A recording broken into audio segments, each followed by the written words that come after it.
Hello! Today I'm giving my review of Spider-Man Homecoming. I'm going to share my thoughts.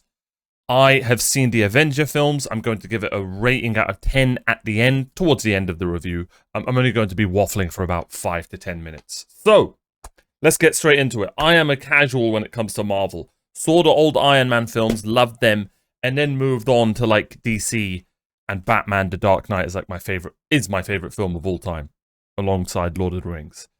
That's probably the franchise. Batman's the single film. And then I watched the first Avengers. The first Avenger, Captain America's first film. I think I've seen Thor's film, and then I've seen all the Avenger movies, and I'm pretty sure that's it. Never watched the Spider-Man film because I was a Tobey Maguire Spider-Man main, and I'm stubborn with this kind of stuff, and I kind of don't. I'm the same with Batman. After Christian Bale's Batman, I didn't watch none of the Ben Affleck's, and then I finally watched the Batman. Do you know what I mean? Someone else must be like that, where they just stick to the ones they liked and don't give the rest another chance. Well, I did give Tom Holland Spider-Man a chance. I saw him in all the Avenger films, and he was good, but it never made me go and want to watch them. But brand new day's coming out, so here we are. We're going to review all 3 Spider-Man films, and I'm going to post them all separately of me talking about them for 5 to 10 minutes and saying what I like and what I didn't like and giving them a score out of 10. So let's get straight into it. I really like this film. This was a really enjoyable movie. I didn't expect this. I usually don't like movies. I sitting down and watching something for 2.5 hours. I prefer shows and anime currently. That's what I am. I'm watching House of the Dragon. I'm watching Avatar: The Last Airbender. It's kind of hard to get into movies. I was never a film freak growing up anyway. So, I really enjoyed this movie. I wasn't bored once. I really enjoyed the villain. He was really good. I can't remember who the actor's name is. This is all off the top of the head. I've just got, like, bullet points. This is just me going from off the top of my head. So, I really liked the villain. I like that it was connected to Tony Stark and the Avengers movie, and like they were at the beginning, they were collecting up all the rubble and stuff, and then the big shots showed up and like took his job, which stops him from feeding his family. Very simple premise for a villain, and I like that. Not all villain needs to be this overcomplicated gray area, and that suit, badass, and the effects behind it, so good. Good Peter Parker as well. I really liked him as Peter Parker. His Spider-Man needs work, but that's the point. That's the point of this film. It's a coming-of-age film. He's really young, 15 years old, so he's going to be naive. He's going to be reckless, and you see that with his web slinging and bashing around everywhere and stuff like that. So I did like all that. I like that he isn't perfect. Obviously, Iron Man is my favorite Marvel hero, so it was really cool to see Tony Stark. Just be Iron Man, and he wasn't just there for like a sellout effect. Do you know what I mean? He wasn't just in it for like a minute and then leaves just to sell the movie. Do you know what I mean? He was actually an important part of it, and is an important part of Peter Parker's life. Really, really liked Ned. Genuinely my funniest moment, the laugh out loud moment of the whole movie. And the best scene in the movie, not the best scene, but the funniest moment in the film was when he gets caught in the library surrounded by computers. And he just goes, I was watching Corn. Obviously, he doesn't say Corn, but bro, the comedy is so good in this film. Does it do it in unusual times? Yes, and I'm never a fan of that, but it doesn't spam it. It doesn't spam it. The comedy was actually good, and I loved laughing about this film. I like the simplicity of the film. Good coming-of-age story. I genuinely was never bored in the whole 2 hours. The music was great. The effects were great. And the suits, both suits for Peter and the Vulture, I believe he's called. I can't remember the character's name. We could have maybe gotten more background about who he is and when he was, maybe more of his story. You know what I mean? But he was just a really simple bad guy villain trying to provide for his family in a, evil way. It's as simple as that, and I really like that, I'm always a fan of simple stories sometimes, because we're in a world right now where stories are way overcomplicated sometimes, and they just overdo it just to overdo it. Do you know what I mean? When it is done right, it's better to have a more complicated story, a more complex story, but it's so hard to get right. And I think for the first Spider-Man film, it was probably smart to just play it safe. And this was just a safe film, in my opinion.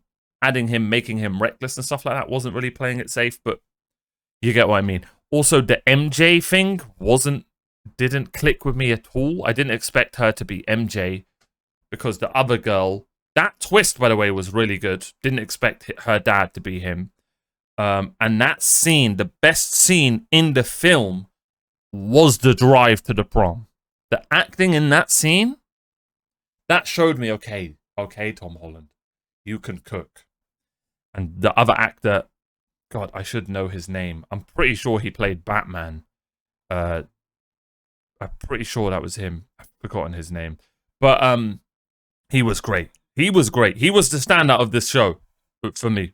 He was if I had to give an MVP of the film, I'd give it to Ned. Never mind. Ned was so good. No, it's hard to choose because he wasn't in it as much, but man, anytime the Vulture showed up, you sit up and you're like, oh shit, okay, here we go. So a few points. Really interesting that he's 15 years old, very young. I like that. I've seen the Avengers, I mentioned that. I really like the villain's intro and how it connected to Avengers 1. The villain's suit was so cool, and how they're using stuff that was like left over from a past Avengers battle. Brilliant idea. Really, really like that. Again, I mentioned it. Love how reckless and lots of mistakes. How he does so many mistakes as Spider-Man. Ned finding out was brilliant. I really, really like that. He's very reckless with his mask. People are going to find out. You just know people are going to find out. Do you know what I mean? Because of how reckless he is, even protecting his identity and like not having alibis and stuff. The robot Tony moment was really cool. I like how he's looking up to Stark. I hope they don't overdo it. I hope they don't overdo it and that becomes his identity. I worry that could be a thing. We'll have to see in future films. The fight scenes were great. The elevator scene. The animations of like going off into the helicopter and flinging through the window and saving the day. You know what I mean? Saving everyone. The effects were brilliant. The boat scene was great. Again, love how he makes mistakes. That would have ended the film if he just didn't do anything. It was already sorted. Tony already sorted it. But he rushed in, wanting to be the big hero to save the day. And that was brilliant. Him and Aunt May's relationship is really cool. I wasn't sure at first. I was like, wow, damn, the Aunt May when I watched, she was super old. There's no Uncle Ben either. No origin story is an interesting way of going at it as well. Do we get explained, I might have missed it, why he's using the web things and he doesn't have web powers himself? I think in the comics, I would assume, I think he does make his own web stuff. I don't think it's built in him, I believe. I think he just gets the Spider-Man abilities, you know, sticking to the walls and super strength, I believe. Also, where does he have spider sense? Do you know what I mean? There are a few things where your question is like, where's his spider sense? Where did he get the...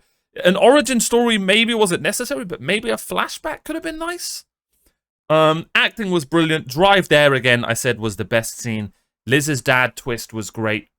I really liked the reawakening moment where he was like lifting rubble off himself. Being like, come on, Peter, come on, Spider-Man, looking into the puddle and seeing half of his face as he's got to realize that he's both of them. Do you know what I mean? Again, I've written it so many times. The Vulture suit, chef's kisses. They perfected that. And the plane scene and the final fight was just brilliant. The main villain was too desperate, like a vulture, feeding on the Avengers scraps.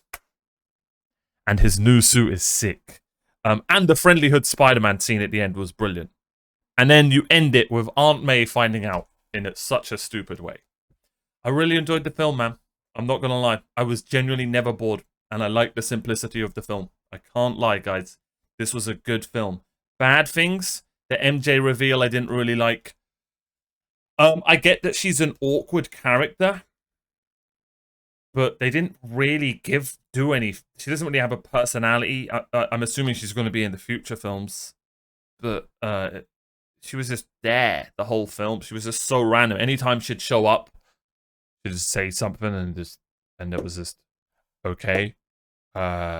All right, that was MJ's part, even though we didn't know it was MJ at the time. So yeah, didn't really. That whole dialogue, her dialogue, it just didn't click with me. Also, the dialogue in the show sometimes was just like super robotic. If I was to mention the weakest thing about the show, probably the dialogue.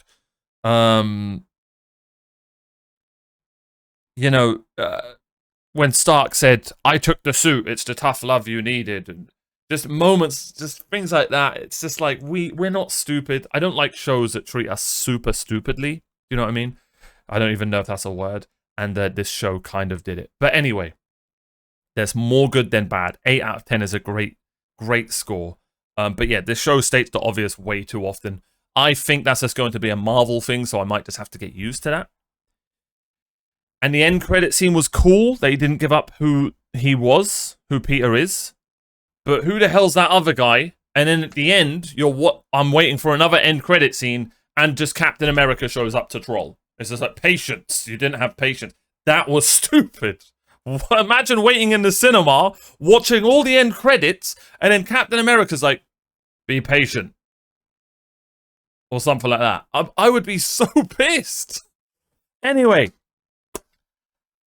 Spider-Man Homecoming, final score. 8 out of 10. Really enjoyed this movie. Wasn't bored at all. Really liked Peter. Really liked him as Spider-Man and how reckless and he needed to figure things out. Good coming-of-age story. The biggest character and the MVP of this film is either Ned or the Vulture. He is such a good villain. I love the simplicity of it. I love how it connected to Tony Stark and the Avengers battle. All in all, really good film. Very happy I watched it. Can't wait to continue my journey into watching all of Tom Holland's Spider-Man films and then going to watch Brand New Day at the cinema. So this is going to be great.